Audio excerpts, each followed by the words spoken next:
इस वक्त हमारी मौजूदगी मधुबनी जिला फुलपरास ब्लॉक में है और यहाँ धर्मेंद्र कोचिंग सेंटर का सेकेंड ब्रांच का आज उद्घाटन था। बता दें कि जो भी वीडियो के माध्यम से देख रहे हैं और जो भी पीछे मेरे प्यारे बच्चे हैं उनको भी मैं कहना चाहूँगा कि अक्सर आप लोग देखे होइएगा कि पटना, दरभंगा चाहे अन्य कई शहरों में कोचिंग संस्था का उद्घाटन होता है और संस्थाएं चलाई जाती है। लेकिन मैं बता दूं, ये मैं इसलिए कह रहा हूं कि बहुत बच्चे सोचते हो कि भाई पटना जाएंगे, दरभंगा जाएंगे तो बड़ा बड़ा स्टार टीचर है, गांव देहात का नहीं होगा, एकदम शहरी टीचर है। हम बता देना चाहते हैं आप लोगों को कि जितना भी दरभंगा पटना में टीचर है वो सभी गाँव देहात से उठ करके वहाँ गए हैं। अभी तक ये लोगों को नहीं पता है कि ओरिजिनल शेर तो देहात में ही है।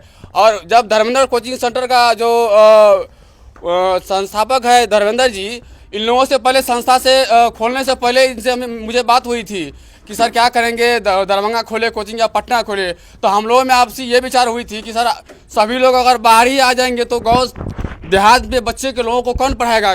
वहाँ भी गरीब मजदूर के बच्चे रहते हैं, वो लोग को इतना सुविधाएं, इतना पैसा नहीं है कि वो लोग बाहर में आके अपने बच्चों को पैसा खर्च कर सके और वो बच्चा पढ़ सके। तो इन्होंने डिसीजन लिए है कि हम गांव देहात में रह करके और सभी बच्चों को पढ़ाने का काम करेंगे। कोई ऐसा गरीब अमीर बच्चा नहीं रह जाएगा जो पैसों से या जो बाहर नहीं जा पाए हैं वो पढ़ पाएंगे। बाद बाकी धर्मेंद्र जी है, उनसे भी हम आपको रूबरू करवाने का प्रयास करेंगे। सर आप इतना कम उम्र में गांव से भी आप फुलपरास में भी अपना संस्था खोल रखे हैं, क्या कहना चाहिएगा? सर सबसे पहले तो आपको बहुत बहुत धन्यवाद जो आप हमारे कोचिंग सेंटर पे है न्यू ब्रांच पर, दिल से धन्यवाद, थैंक यू सर। इसमें कहने की कुछ बात नहीं है, ये बच्चों का जो है ना, ये बच्चों का प्यार था, आशीर्वाद था, दुलार था और उनका ही ये मानना था कि सर आप जो गांव में पढ़ाते ही हैं, आप जो है फुलपरास की ओर एक बार चलिए वहाँ भी, क्योंकि यहाँ भी सारे बच्चे हैं जो कि पढ़ते हैं, सब पढ़ाते हैं, सभी पढ़ाते हैं, सबका अपना अपना वे होता है, सभी टीचर अच्छे होते हैं। मैं आज तक कभी किसी क्लास में ये नहीं कहा कि ये टीचर वो है, ये इससे हमको कोई मतलब नहीं है। लेकिन ये बच्चों की डिमांड थी कि सर आप जो है फुलपरास आइए, तो मैंने अपना एक कदम बढ़ाया कि आप जो है आइए मेरे संस्थान पर और मेरे कोचिंग पर आइए, कुमार धर्मेंद्र कोचिंग सेंटर पर। और यहाँ मैं और संतोष जी मेरे जो है क्लासमेट है, दोनों आदमी मिल करके अपना बच्चों पे काम करेंगे, बस यही है।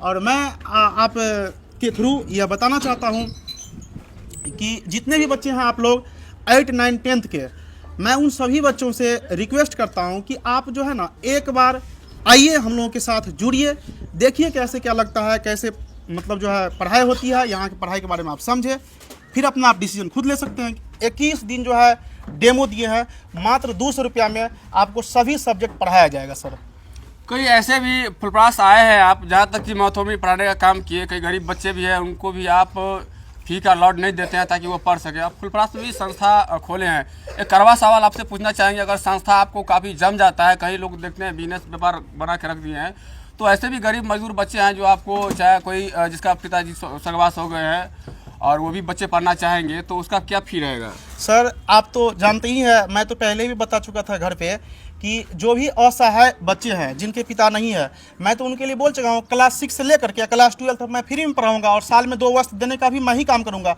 कलम हो, कॉपी हो, मटेरियल हो, जो भी होगा 6 to 12 मैं करवाऊँगा, ये तो मैं पहले भी बता चुका हूँ। और fee no matter, fee does not matter here because I am Kumar Dharmendra here, you know very well and I know very well also you.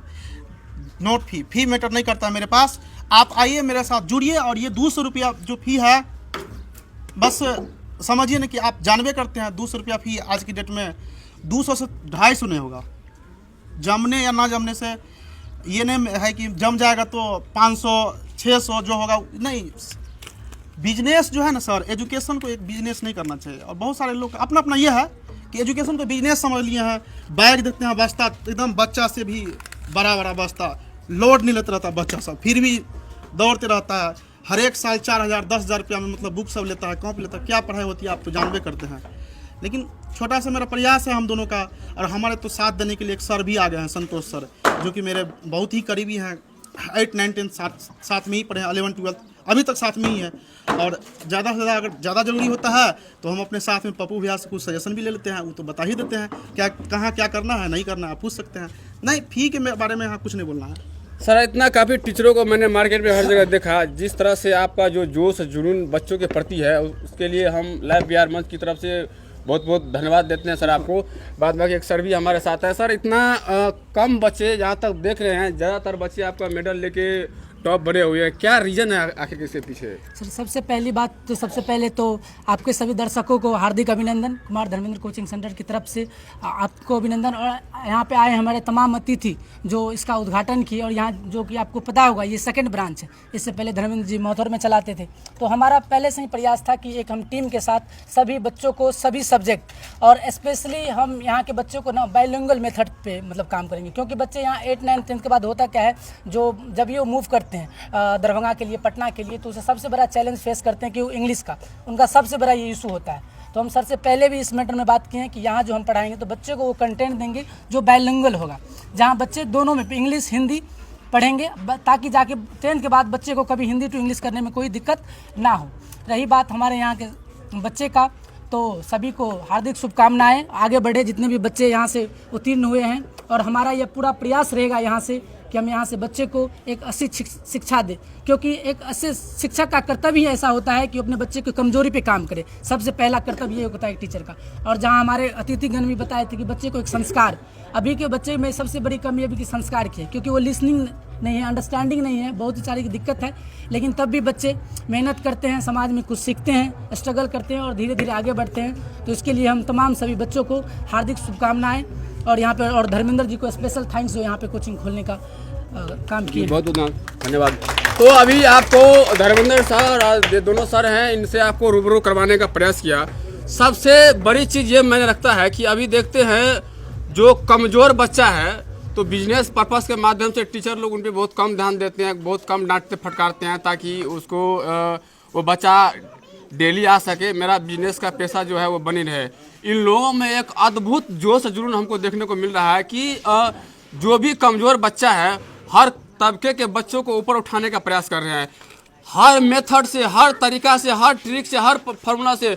जब तक ये सर ऐसा नहीं, मैं एक निष्पक्ष पत्रकार होने के नाते मैं इसका सपोर्ट कर रहा हूँ, मैंने करीब से इनको देखा हूँ कि जब तक वो कमज़ोर बच्चे समझ न पाते, ज्ञान अर्जन नहीं कर पाते, तब तक ये अपना ट्रिक मेथड यूज करते रहते हैं। और सबसे बड़ी बात मैं बता दूं कि इतना कम समय में ये बच्चे टॉप किए हुए हैं। इधर गोल्ड मेडलिस्ट है, इधर भी मेडलिस्ट बच्चे हैं, और इधर भी काफ़ी छात्र छात्रे हैं, सभी के सभी मेधावी छात्र हैं, सभी कमज़ोर बच्चे पढ़े हैं। और सभी बच्चों को हम ये कहना चाहते हैं कि आप लोगों को मैं बहुत इम्पोर्टेंट बात बताना चाहता हूँ कि अपने पढ़ाई का कभी भी मूल उद्देश्य आप नौकरी मत समझिएगा।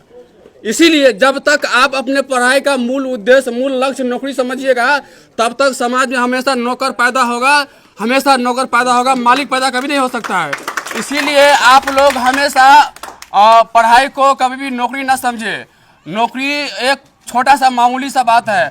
और ये भी, और एक और बात मैं बता दूं कि कई बच्चे का मन में सोच हुआ कि मैं भी हम 400 नंबर लाए, टॉप करें। भाई टॉप ये से कुछ मतलब मायने नहीं रखता है। आपका जो मूल लक्ष्य है, आपका जो सब्जेक्ट है, हर सब्जेक्ट में पकड़ होना जरूरी है। बहुत सारे टॉप मेडलिस्ट और डीडी वाले रास्ते में घूमते हैं, कोई कुछ नहीं कर पाते हैं, लेकिन जिसको अपने सब्जेक्ट पे कमांड है, सब्जेक्ट पे पकड़ है, वो बहुत सारे क्षेत्र में अपना पैसा कमाते हैं और बहुत सारे क्षेत्र में नौकरी पैदा करते हैं। 8 से 10, 20, 50 नौकर पैदा करते हैं वो लोग। ऐसे ऐसे लोग रहते हैं। और एक बात हम और बता दें कि शिक्षा वो शेरनी का दूध है, जो पिएगा वही दहाड़ेगा। ये 400 नंबर आप ला लिए, लेकिन आपके अंदर प्रतिभा नहीं है, आपके अंदर क्वालिफिकेशन नहीं है, आपके अंदर सब्जेक्ट पे कमांड नहीं है, आप नहीं जानते हैं, तो ये नंबर मैंने नहीं रखता है। आज हम मौजूदा समय सरकार के खिलाफ हम बोलना चाहते हैं। बहुत सा पत्रकार सरकार के खिलाफ नहीं बोलना चाहते। ये जो नंबर दी जाती है, हम एक जो कॉपी चेक करने वाले सर से हम पूछे थे, कहा कि हमको ऊपरी से आदेश है,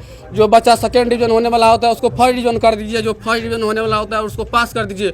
वो इसीलिए उनको कहा गया है कि आप लोगों को सरकार पढ़ाना नहीं चाहता है, क्योंकि आप लोग पढ़िएगा तो आप लोग उससे अधिकार मांगिएगा। उन लोगों का बच्चा पढ़ता है अमेरिका में, लंदन में, जापान में, विदेश में पढ़ते हैं, लेकिन आप लोग एक सरकारी स्कूल में रह के उलझ के रह जाते हैं। इसीलिए धर्मेंद्र सर को बहुत बहुत हम आभार व्यक्त करते हैं कि आपने जोश जुनून के साथ पढ़ाने का काम कर रहे हैं। और स्वामी विवेकानंद जी का एक था कि उनका कहना है कि उठो जागो और जब तक न रुको तब तक कि अपने लक्ष्य को पालो। और हम सभी बच्चे से यही उम्मीद करना चाहते हैं कि ईमानदारी के साथ अपना पढ़ाई करें और धर्मेंद्र सर और ये सर का नाम रोशन करें, ताकि गांव, कस्बा, समाज हर कोई का नाम ऊंचा हो। और अपना पढ़ाई अपने लगन और मेहनत से के साथ करें। वीडियो में बनाने के लिए बहुत बहुत धन्यवाद। आपका दिन शुभ हो।